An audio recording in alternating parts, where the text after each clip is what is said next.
Hmm. Here we go. So, after posting on about the Mandela effect on the live video art, I've been receiving some reception, I guess. It's kind of strange because I'm going to prove to you from CERN's own mouth something, but first I have to go to a message I sent to Chig earlier on in the day, and this is quite important that I read this out to you as well, so that it's not just specifically for Chig. If it was specifically for Chig, then fair enough, because at the end of the day, he's the only one that's going to understand what I'm saying here. But I think that most of my videos that I've been posting up on the live video art has had several views, so more than one person's been watching it, unless the same person's watched it over and over again, which I highly doubt due to the amount of replies I've been receiving of late. So I'm just going to quickly go to a conversation that I had with Chig. If I can just access my inbox, here we go. Now, this is one of the interesting things. It's very confusing to explain to people about CERN, because they hear it, they think, yeah, I've heard stuff like that before. But this is where it gets slightly interesting. So I'm going to read part 1, part 2, and then the final part I'm going to let you hear for yourself. So I says, Jig basically says to me, and Jig, I hope it's okay that I gave your reply to me before I post, if that's alright with you. Chick says, oh yes, I've been watching these videos, they are interesting. I sort of watch them in the way I watch reptilians taking over, positions of power, or flat earth or inner earth videos. Hey, have you ever checked out videos or movies called The Skyline sequel? They've sort of put all these things into the same movie, and some funny stuff. Fair enough, and I really respect you, Chick, for giving me a reply. But I don't know if you've read my reply yet. In fact, you might hear it from this video rather than the message I sent you. But my reply was this. Check, one of these things are not like the other. Flat Earth, Hollow Earth and reptilians are conspiracy theories, which means that 2 or more people have done something together to deceive mankind. The Mandela effect is not a conspiracy, as CERN has flat out explained what it's doing, from controlling weather, Operation Popeye, to explaining time, travel, parallel dimensions and the manipulation of particles. And they're not hiding it. They are telling you. These are some quotes. The LHC accelerates the protons into lead, and these things that it discovers will rock you in the head. And that sentence is quite important, because that's going to be on something I'm going to show you later on, so remember that line. The creation of D-Wave, the CIA-backed quantum computing company, states that being nearer a quantum computer is like standing at the altar of an alien god. Very interesting scene. Parallel universe, unknown forms of matter and extra dimensions. These are not stuff of cheap science fiction, but are concrete physics theories that scientists are trying to confirm with the LHC, which is a Large Hadron Collider, and other experiments. Head-on collisions, all at the speed of light, recreate what happens in a tiny fraction of a second after the primordial Big Bang, 13.7 billion years ago, which brought the known universe and everything into being. So there you've got some quotes. Now of course I could pull those quotes from anywhere. I could jump online to Wikipedia and grab those quotes. I get what you're saying. This is why I made part 2, because it wouldn't let me fit it all into one part. It's not that I did one and then thought something later.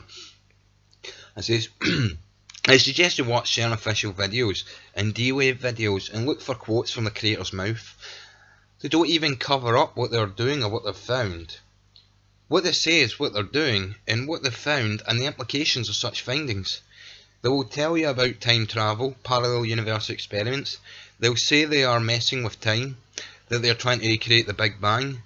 It's all through quantum entanglement, creational distortion, weather manipulation, coupling mechanisms, quantum tunneling, the teleportation of particles, quantum internet via the D-Wave, manipulation of DNA. They will tell you to your face if you ask.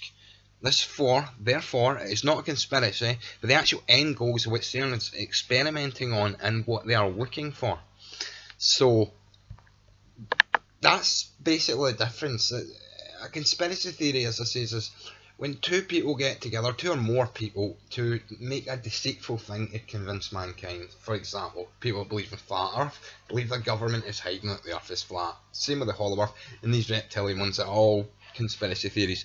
You can't have a conspiracy theory when CERN, the Giant Hadron Collider and D-Wave are telling you right to your face what they are trying to do. There is no hidden agenda, they're telling you. So I came across a couple of songs and I would like to put the songs onto video form, but I don't want a copyright strike by doing that. So basically, I could only let you hear a song, but I can post a link to the actual song. There's 5 songs. I'll post a link to all 5, but I'm only going to mention 3. And this one is the rap song, which is from CERN, which explains what they're doing and very openly what they're doing. The famous song and the drug trip. Well, that's what I call them. The rap song, the famous one, and the drug trip. And when I put these links below, you'll see that in the video that I made about this, in the music I'm saying, I'll give you the official links. Each one is from CERN, and each one of them explains what they are doing, and that's what's important. So if you just hear the music, think I've grabbed it off of some website, I'll post the links below. They're all from CERN Technologies, and they're all saying what they're doing. Actually, I'm going to start with a drug trip. So I'm going to put this one on, and I'm going to turn the screen away so that you can hear what's been said without my interference or my voice. So I'll go directly to the drug trip one first. And let this load up and play, and you have a listen. Listen to what you hear, because these are all sung by scientists.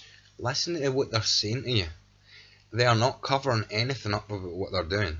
And you can search online for quotes from CERN's own mouth, and you'll see that they want to manipulate dimensions, manipulate travel.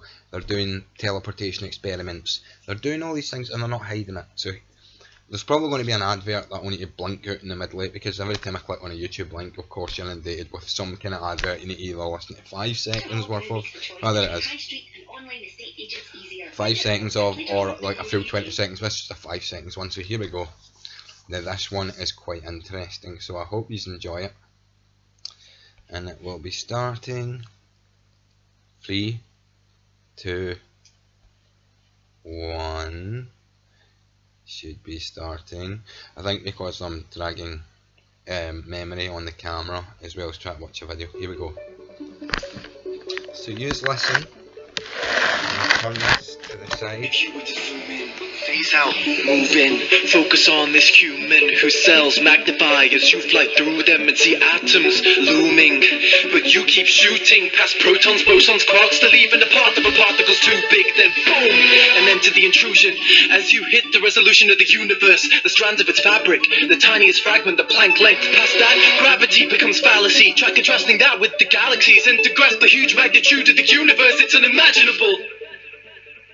But let's try anyway. If that insane length was $1 bill, then to reach the wavelength of the smallest particles, quarks that are so fundamental they don't have an inherent size, would be the current price you'd gain if you sold Mount Everest made out of gold. That is insane. If you apply the Midas touch to my mind, it'd be quite enough to buy a car to drive, and with the gluons and 3 quarks combined make a large hadron. Those guys collide a proton, and to magnify to that size would turn that Midas mountain into a diamond. My mind made of that could buy you an island. Next wrap up, from quarks and protons to atoms, atoms to fractions of matter, the ones that grant us our massive. If that cork was counted every time you take a single breath, you'd respire Midas mountains then until your death. Yeah, and if that life was compressed into one lock of hair, then as we climb up the rest of these atomic stairs, then we pass DNA. When we get to my red streak in the size of our cells, we'd equate to every hair on my head. Say, you make me feel so small. Can't comprehend your size. I'm a child in your eyes. We took my head of hair that a cell represents lifetimes of Midas Everest breaths, and then you would stretch it out to the skyline again and again. You'd find you'd circle around the earth 10 times before you meet me and you. Right here, the reach of a human, a meter or two. And if we were to choose one song to represent those horizons, an MP3 on our device then to reach the size of the earth, compared to like our size, that's a terabyte hard drive filled with our files. It seems immense. And if we compress that collection to one word to represent our world, then scaling coefficients from the planet to the solar system would let me reread the whole of Deathly Hallows. Awesome. And then to travel between stars as we take to the skies would be 10 times every word you'll ever say in your life. And as an analogy of the expanse of galaxies up in space, 10 times the total of every word in every book ever made. And to move up to the scale of galaxies galaxy clusters will be every word said by everyone in Shanghai, in London, Berlin, Delhi, LA, Mumbai, Sao Paulo, and Moscow, Jakarta, Karachi, Dubai, Telford, Tokyo, and Stockholm, and then to galaxy superclusters in the large-scale structure with filaments that feel inadequately described as humongous. Since if we stay with the scale of Earth as a word that equates to all the words everyone alive today will ever say, and finally we reach the biggest physical thing we can confirm, the indescribable size of the observable universe, which would be more than every word that every person has ever said, every word that was ever written, every word that was ever read. Sometimes you make me feel so small, can't comprehend your size, yet I'm a child in your eyes. I can control the storm, but I'm not living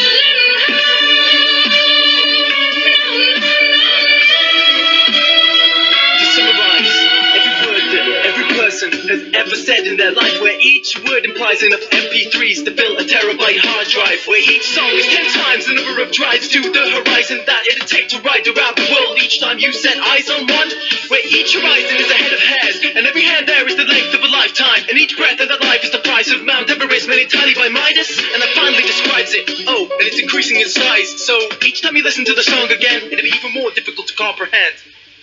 Even more difficult to comprehend every time you listen to the song again. Now, I would break it down for you, but I'm not going to, because if I break it down to you, I'm going to put my spin on things.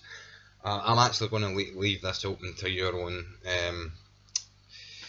detective work, I guess is the best way of saying it. That's just one of the 3 songs that I'm going to let you hear, and it's slightly interesting because that one specifically speaks about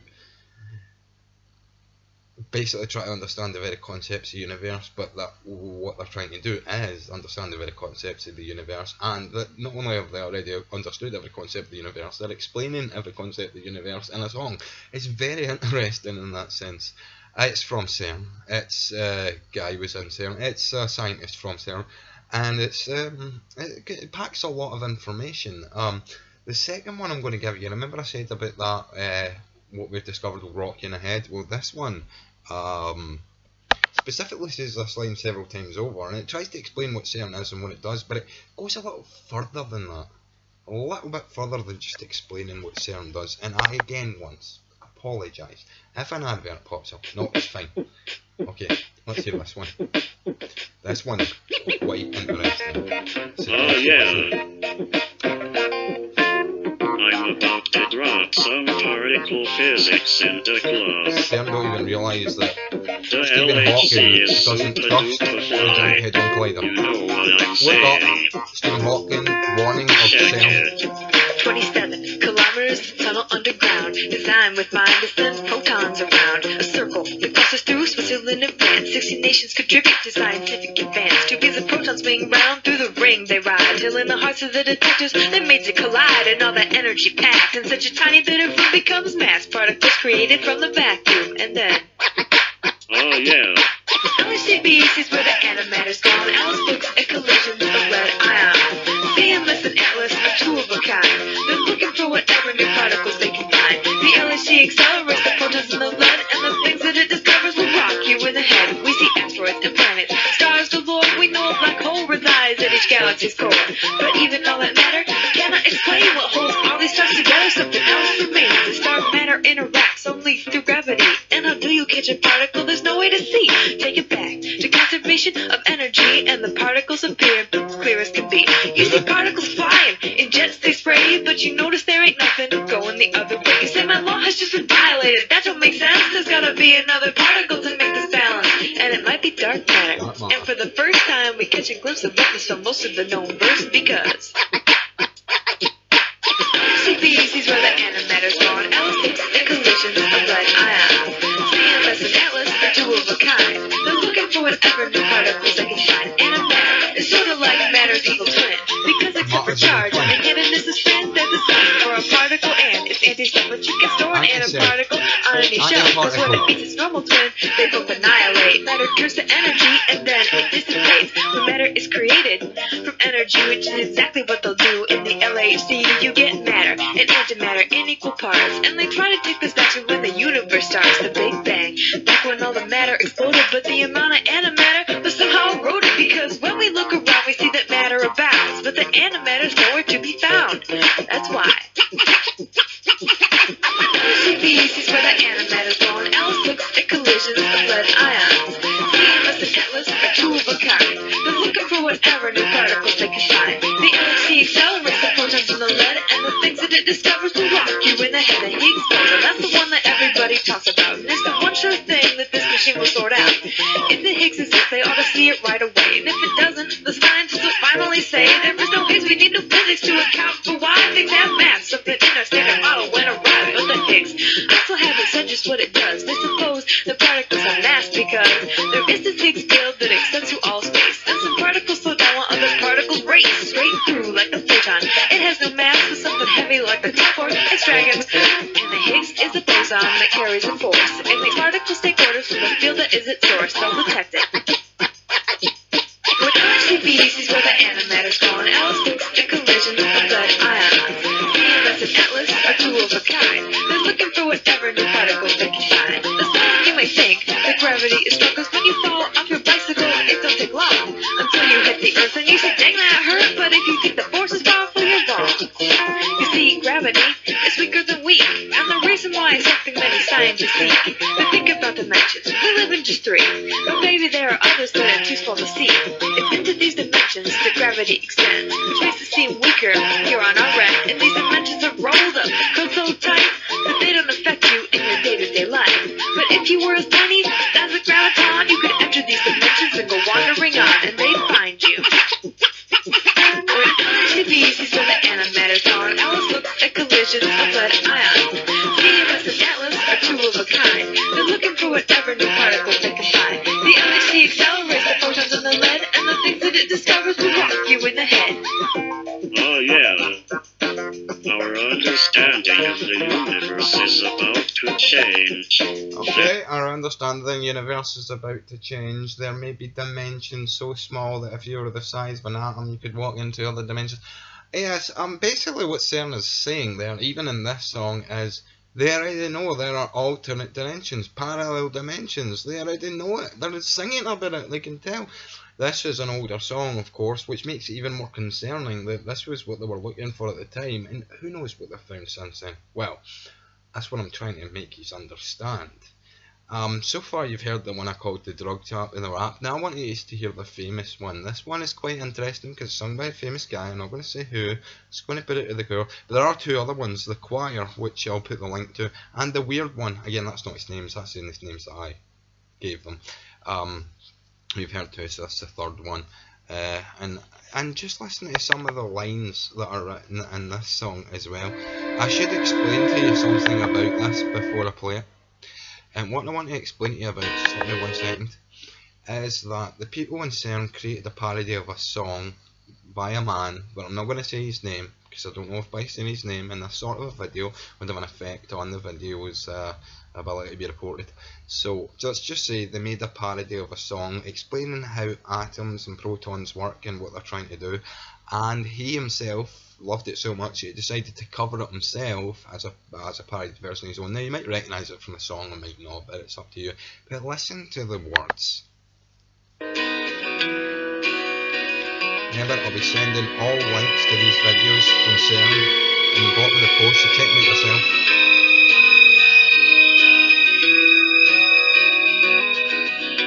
The beam is starting. The power is on. This is our party. So goodbye, my berry on.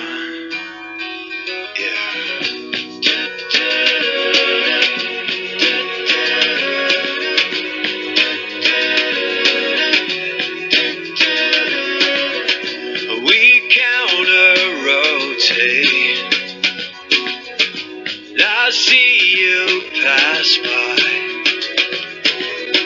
till we make our gone and let Tom stay.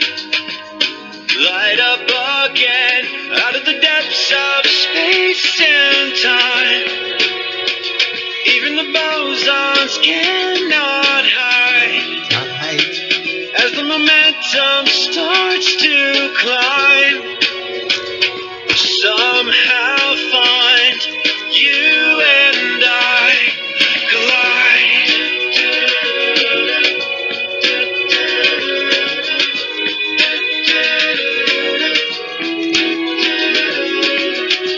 The theories, you know, we test their ground. I wonder, is there another Higgs? Can Susie still be found? Out of the depths of space and time, even the gluons cannot hide. As the momentum starts to climb, but somehow find you and I collide. Dark matter to HDL and gravitons.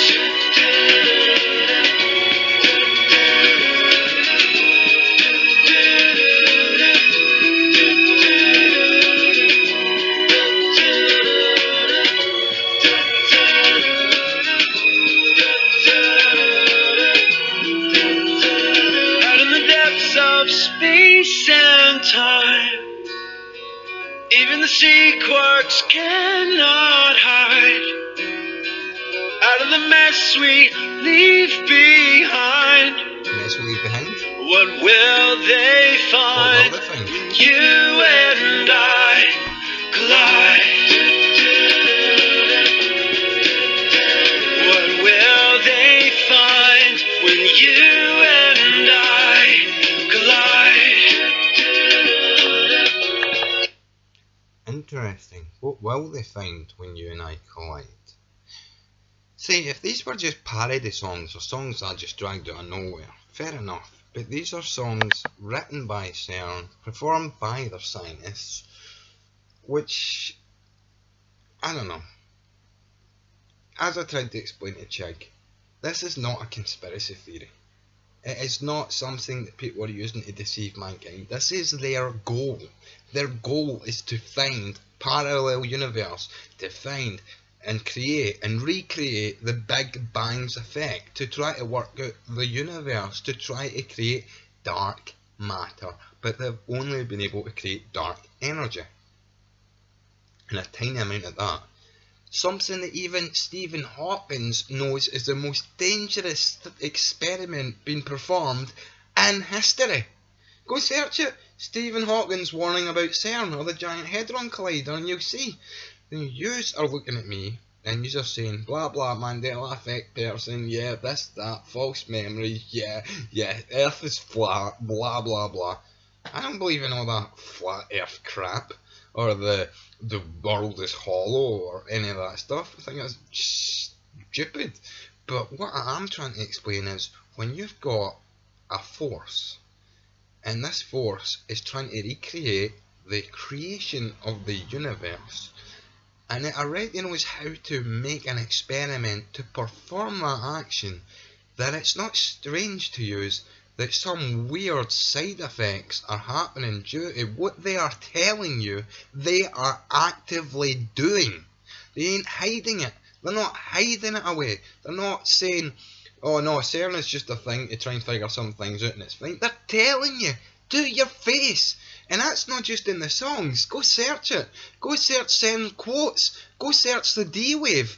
Go search what these computers and what these particle accelerators are actually trying to achieve. And they'll say flat to your face, we're trying to open parallel dimensions. We're trying to mess around with time travel. We're trying to teleport a particle from one side of the universe to the other side of the universe to see if teleportation is possible. Oh, and by the way, we did it, and it was awesome.